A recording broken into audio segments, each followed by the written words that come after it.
Um, Everyone has the agenda, I assume.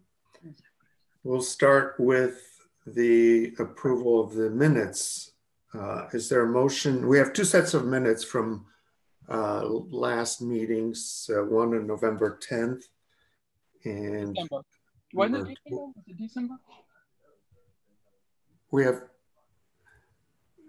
Is there a motion to waive the reading of the minutes from November 10th? Anybody? Can I, as secretary, make the motion to waive the reading?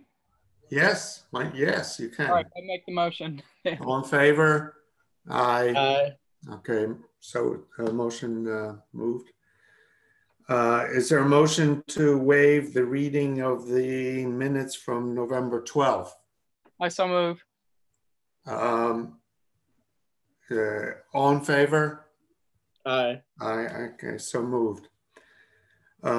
Okay, so we'll start with discussion among the committee, and if there are any questions and comments from the public, those we can have afterwards.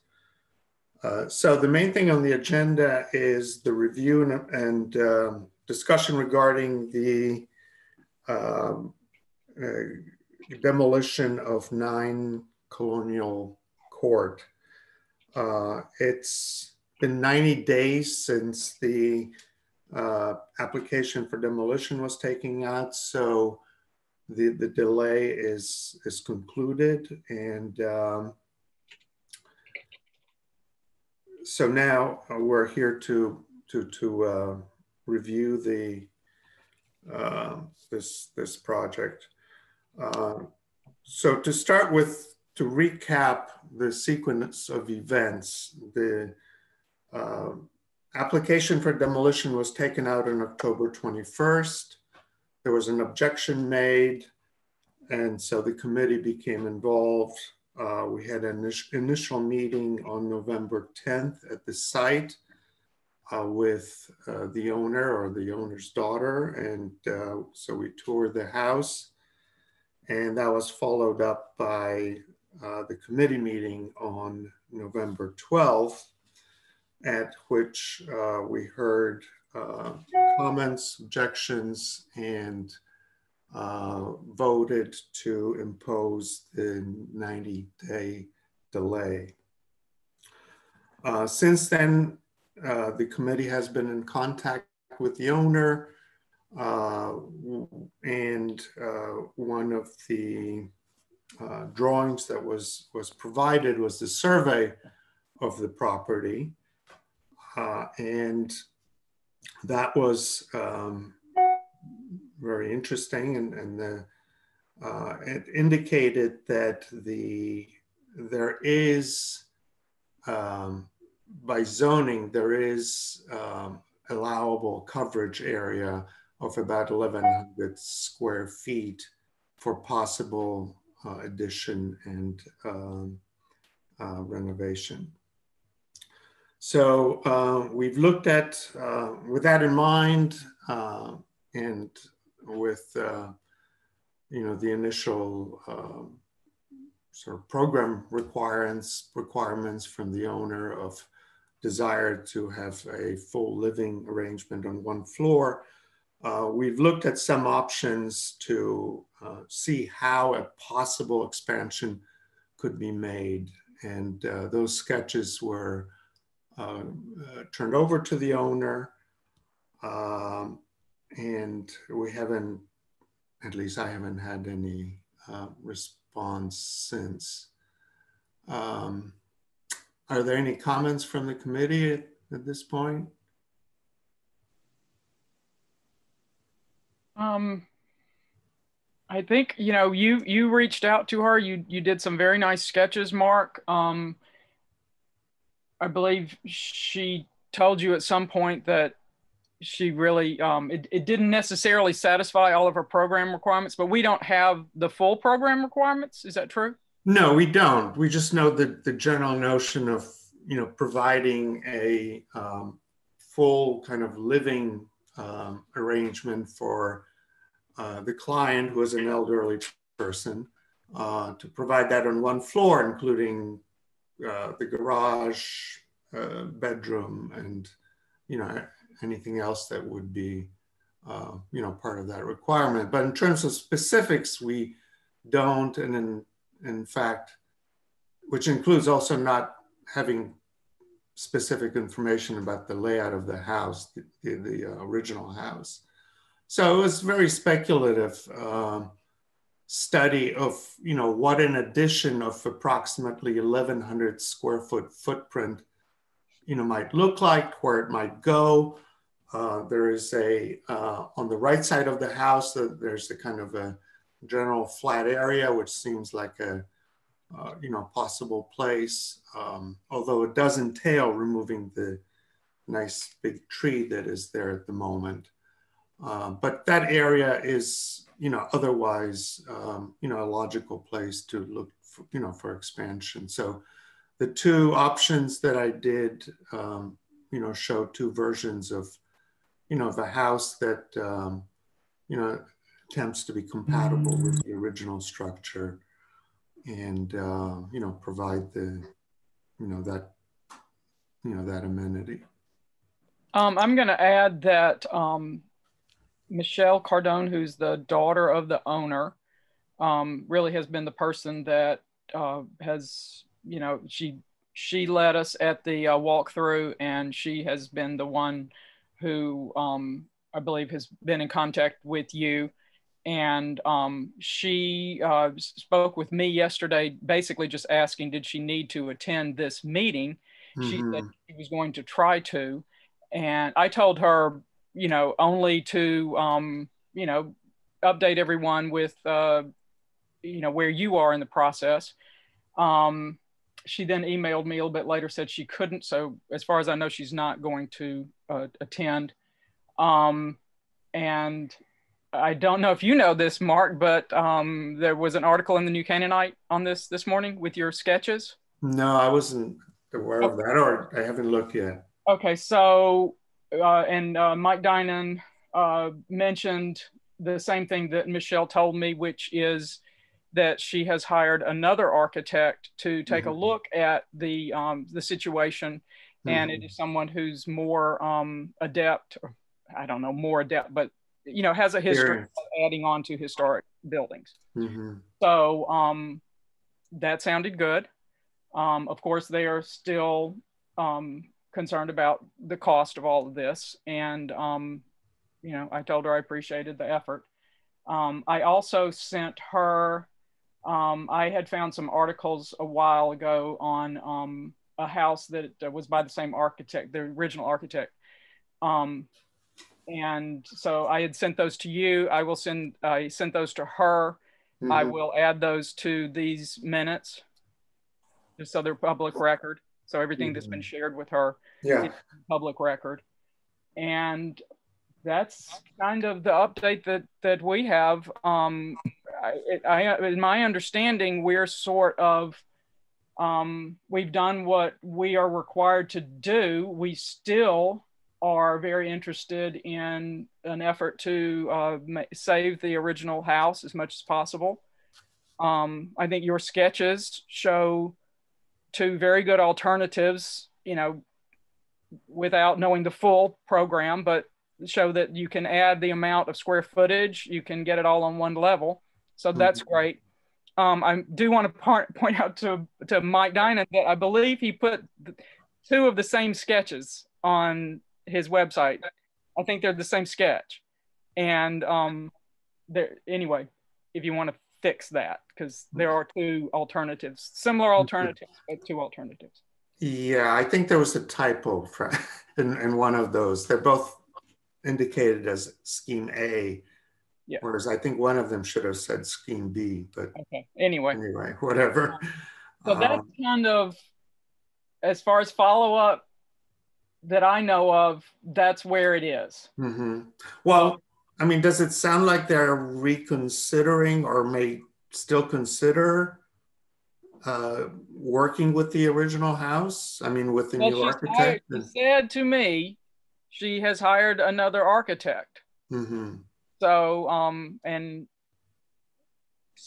and you've given her those sketches which show what can be done. And I think, you know, we've, as far as I know, we have done what we can. Right. I think we are still very happy to continue to work with her. Yeah. Well, yeah, I mean, our mission is to explore alternatives, you know, during the 90-day period. So that's kind of what Well, we're not limited to the 90-day because, you know, we can actually. No, I mean, if yeah. The demolition is delayed during that time. Yeah, we are. Suggested that we do. The demolition is no longer delayed, but we can certainly assist in working with the homeowner as they might request. Mm-hmm. Right. They're not required to work with us, but we really encourage it, and I think we've had a good relationship so far. I think the holidays kind of slowed things down a little bit, but anyway.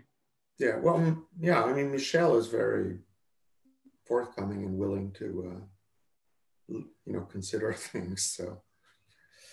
So yeah, so where do we go from here? I guess see what happens, right? Well, yeah, our job is sort of done officially. I don't know if any of the neighbors want to chime in on anything. The public is, I believe, allowed to comment. Yeah, no, I suggested that after our discussion, we can open it up to the public. So yes, I think we're said everything that can be said. So if are there any comments from the public? This is Leslie Mayock. Can you guys hear me? Yes. Yeah. So, I mean, I was just curious, Tim, I don't know if you saw that, but was there a piece of equipment that was delivered the other day? Is Tim Brown on the call? I was at work. I didn't see it, Les. Oh, I thought maybe not. I wasn't sure, but I thought maybe there might have been some type of piece. There was a dumpster brought in there, and then they brought it to the wrong house. Oh, okay. That was, I don't know. I really don't know. Okay. All right. Well, yeah, I don't know. I mean, I guess like it would be nice for them to show their plans as well, because, you know, I don't know what they were planning on doing. We haven't seen anything, so you know, it'd be, you know, I kind of feel like she'll go through the motions, but I kind of feel like they're going to do what they want to do anyway. So I just think it would be nice if we can see what they are actually going to build there. You know. I don't know if that's possible. If you guys have seen anything. No. Okay.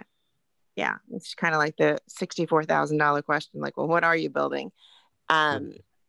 So, you know, I guess that, I don't know if that's something else with, you know, planning and zoning, you know, to get a copy of that, or if they've even filed it. I have no idea. But, you know, I mean, I think it's nice that she's sort of entertaining it, but I think at the end of the day, I think they're going to want to do what they want to do. But that's just my opinion. Well, I believe that is the next official step, is to go before P&Z. But the unfortunate thing is, as of today, they are allowed to demolish the house. Yeah. Okay. Yeah. Hey, Mike, am I allowed to say something and request not to be quoted in the paper? Or is that can that not happen? Well, you won't necessarily be quoted in the paper. I don't know. But I'm asking Mike that. This is part of public record, this meeting. So, Mike? Yeah. Hi, Tim. Well, I can't professionally. I can't do that at a public meeting. Yeah. All right. Okay. That's fine. Well, I guess I won't tell you what I think is happening. Rose, I updated that photo. Thank you for pointing that out. Okay. I guess, I don't know. I guess I'm the one person that's affected more than anybody else on the street, yet everybody else is affected on the street. All right, we know it's a historical street. We all know that. We've talked about it. We don't know the folks, and so nobody's got anything against the people that are moving in. It's not a personal thing, but they've had 7 months to share with us what's happening, and they haven't done any of that. They easily could have gone door to door and shared what's happening. They didn't do that. Everybody on the street that's had any type of renovation or construction has gone and shared with the neighbors exactly what the anticipation is going to be, just out of respect, that's all. So I think the fact that everything's sort of hush-hush and a historical home is being taken down, and the only thing that was communicated was a demolition sign going up. And then certainly some contact with me where I met with them a couple times. And so it's the unfortunate part that it gets off perhaps with the wrong taste, and it shouldn't, right? Nobody wants to have any ill feelings with anybody, and especially the street, because it's a very family-oriented street. And so I think the unfortunate part is that hasn't happened. And so it creates a potential will, which we don't want. And it's a very impactful change. I mean, taking down 200-year-old trees is very impactful. It's very tight-knit street. It's the setback, I think, from my house, I understand is like 8 to 10 feet. So I'm going to have this house looking down at me with no more trees, yet I don't know what it is. And again, they can do what they wish. That's their prerogative. But it'd be nice to share with the people that they're calling good neighbors. And so that's the only thing. We can't, they can do what they want to do. We have to respect what they want to do. But the way it's happened, it's just, I think there's probably a better way. And, you know, it's a quiet street. And like I say, everybody gets along great. And I'm sure it's going to be fine in time, but we're off to a poor start, I think. And anyway, so I did want to be quoted, but, you know, I guess I have to speak up for the street. I don't know if anybody else got anything to say, or Lawrence or Heidi or anybody. Yeah. Hi, I'm Richard Korn. I live directly across the street from the house in question. I was just wondering, because I've been calling town hall every once in a while to see whether a building permit has been applied for. And if there is a building permit, there should be plans that go along with that permit. I think we would all like to know what the intent is, and that might be one way of finding out. I don't know. Is there a town representative on this call? Not that I see. You know, in the old days before the pandemic, I could have just gone over there and looked at a plan, but it's not so easy now. I don't even know if a plan has been filed. Well, I think if they're looking at other architects, if they're truly looking at other architects, the plan probably has not been filed, I would think. Right? You would think. This is Heidi King. I don't know if you can hear me. Yes. Okay. Do we know if a demolition, the demolition request has been made? Would they have to file some additional information with the town as to when it would be happening? Now, this is a queer question, and it goes back to the street itself. We're a very small street. We're actually considered a private road because we're not of legal size. Concerns come with the physical space of construction equipment. It's a cul-de-sac. There's a tree in the middle of the street. We have elderly neighbors who, if they needed to get out on an emergency basis, physically having trucks on the street would be a concern. Because of the position of the house on the street, we're just not getting any communication from the homeowner, and there are concerns other than just physically the house itself, but for access in and out for work. Some people are obviously working at home now. There's going to be noise. We don't know a demolition schedule. And again, if there's been any effort to save the trees that are on the property, or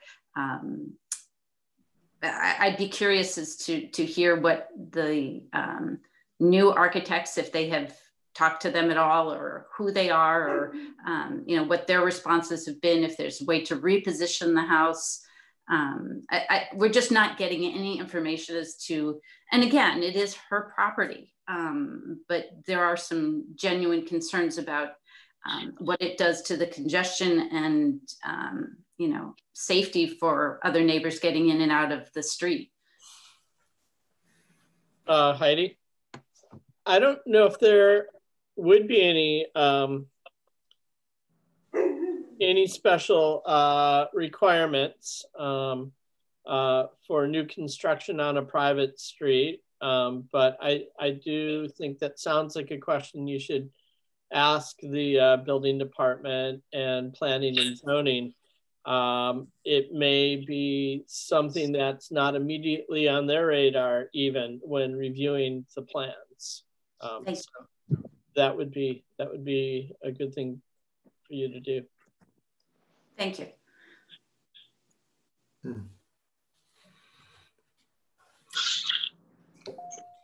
Okay, any other comments? All right, so I guess that concludes the. Well, I'll just toss in that I think I represent our entire committee when I say I hope that they are going on this effort, moving forward with this effort to retain the older house. It's completely doable. To add on to it, as you've demonstrated, Mark, and as we all know, and we've all said, Michelle's been nothing but cordial and back and forth with everyone. And it sounds like it would be a really good idea for her to work with the neighbors and be forthcoming with what she intends to do. I do hope that happens, because she has been that way with all of us. At the site meeting and follow up with Mark and myself. And I hope that there's a good resolution, and that's what I've told her, a resolution which keeps the house, at least the main character of the house, because that is an important street. And once you start doing it, once you start cutting away, then you don't have that intact character anymore. And you know, it's a bad precedent to set. I guess I have something else to add. I've been through a lot of these before, even on the committee. I've reviewed dozens upon dozens of houses coming down as a volunteer for the Historical Society, and one common type of a comment I've heard from architects or builders is, well, once we begin removing the old windows and other things, the house is no longer what it once was. So it doesn't make any sense to continue to try. Well, in this house, while the windows are a distinguishing factor, I can tell you I've worked with contemporary window companies that can produce windows that are not steel but have the thin lines as the steel windows, and that can be duplicated in a way to resemble very closely the steel windows that they will certainly argue that need to come out, and they can gain the better thermal characteristics in a new window that they're requesting, again, without harming the true architecture of the house. Yeah, I mean, there are limits as to, I mean, over time, just about every house historic, has changes over time, whether it's parts of it or windows or additions. So,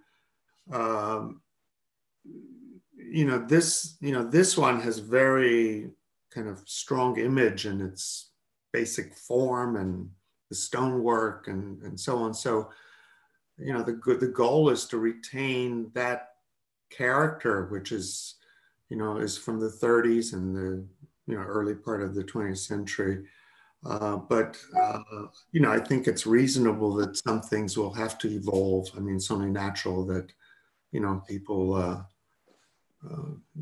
have the right to update and make their house livable. So, it's a fine balance, but it's very doable.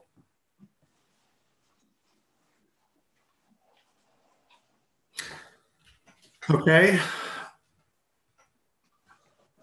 Should we move on to the next issue on the agenda? Sure. Okay, so discussion regarding subsequent follow-up per ordinance of the temporary preservation of certain historical structures subject to proposal demolition, section 8.b. Rose, do you want to?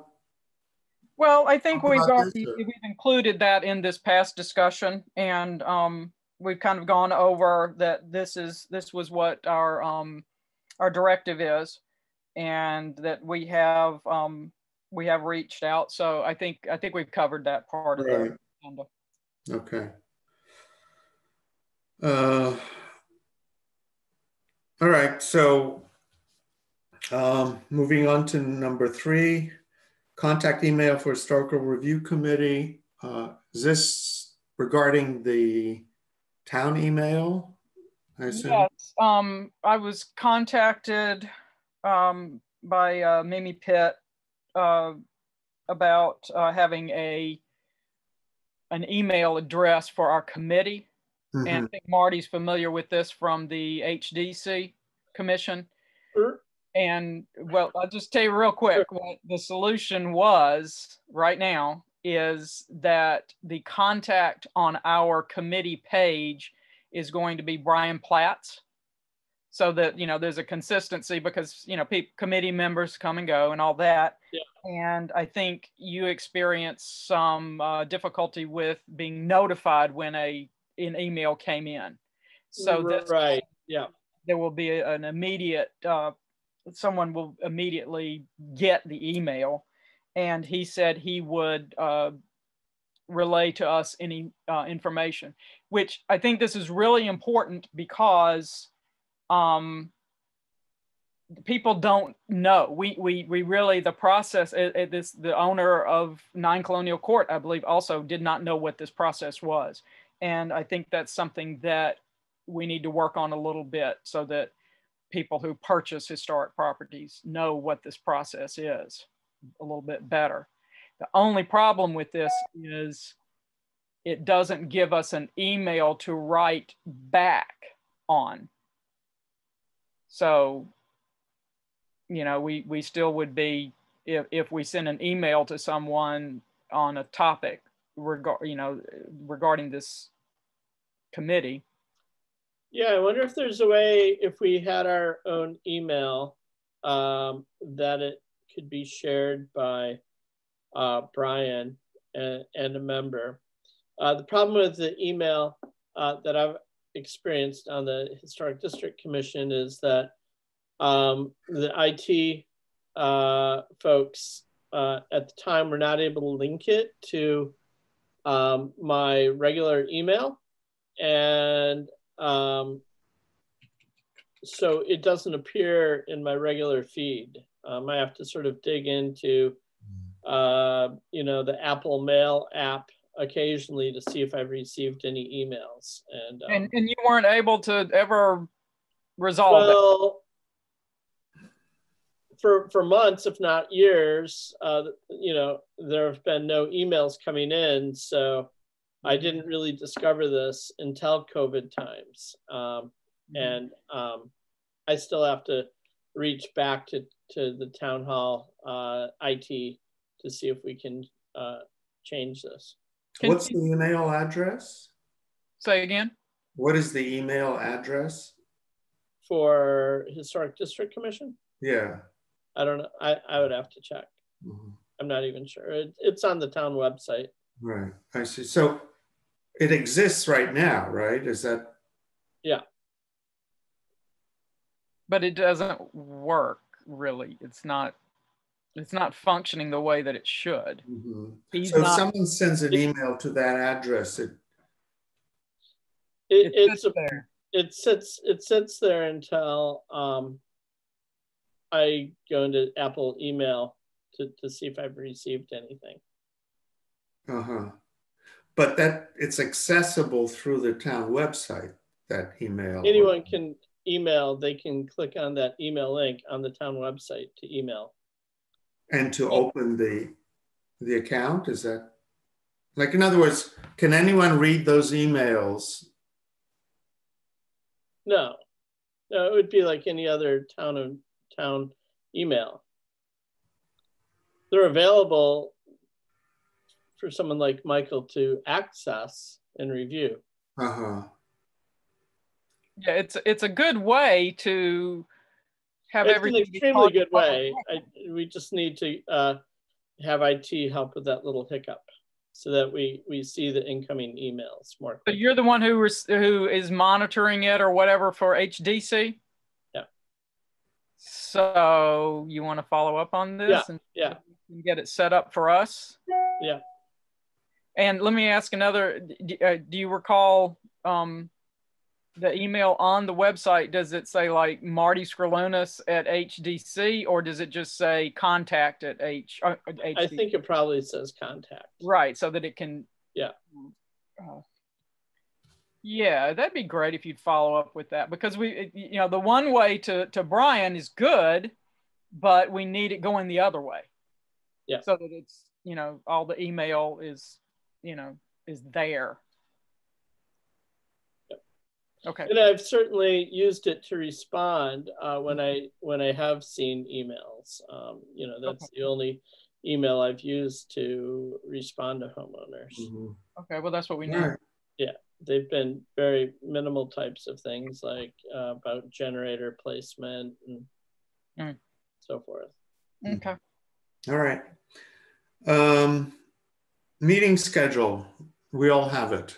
Right. Yeah, and I've submitted it to the town clerk. I submitted it, individually to all the committee members, and I got no complaints about anything. So. All right. So it's the same one on Thursday. Third Thursday of every month, 9 o'clock. Okay. All right. Request for committee members to sign up for demolition notices in January. Is that the request to Brian? Okay, yes, you request of the building department that you get notified of demo permits on properties that are older than 50 years. So that's like, I get these now. I don't know, Marty, are you on that list? Okay. I think all committee members need to be on that list. So I contacted Brian. I said, do people have to come in? He said, no. He sent me the form. I will send the form around to the entire committee so that you guys can individually send that in. Okay, to Brian. He has said at a meeting before, and he confirmed in an email that he will automatically renew it every January for people on this committee. Oh, okay, so we don't, okay, that's good. Yeah. This, to clarify, for Michael's sake, this is a request that anyone from the public can make, correct? Yep. And they would make this request through Brian? Right, through the building department, yeah. So I'm gonna send that form around, just basically forward the email. Okay, so we just need to fill it out and send it to Brian, is that? Yes. We do? Okay. All right, very good. I suppose we may hear from Michelle, or we don't know that. We'll see what happens. Yeah, I don't know. Yeah, let's see. Okay. No, we've extended the invitation to her to continue to be in touch, help as much as possible, as much as she wants us to help. I think it would be a good idea for her to reach out to the neighbors. because as I said, the next step is P&Z, and the neighbors have, I guess, a right to speak up at P&Z. That's where we are with it. All right. So is there a motion to adjourn? Motion. Motion. All in favor? Aye. Aye. Thank you. Adjourn. Thank you. Great. you.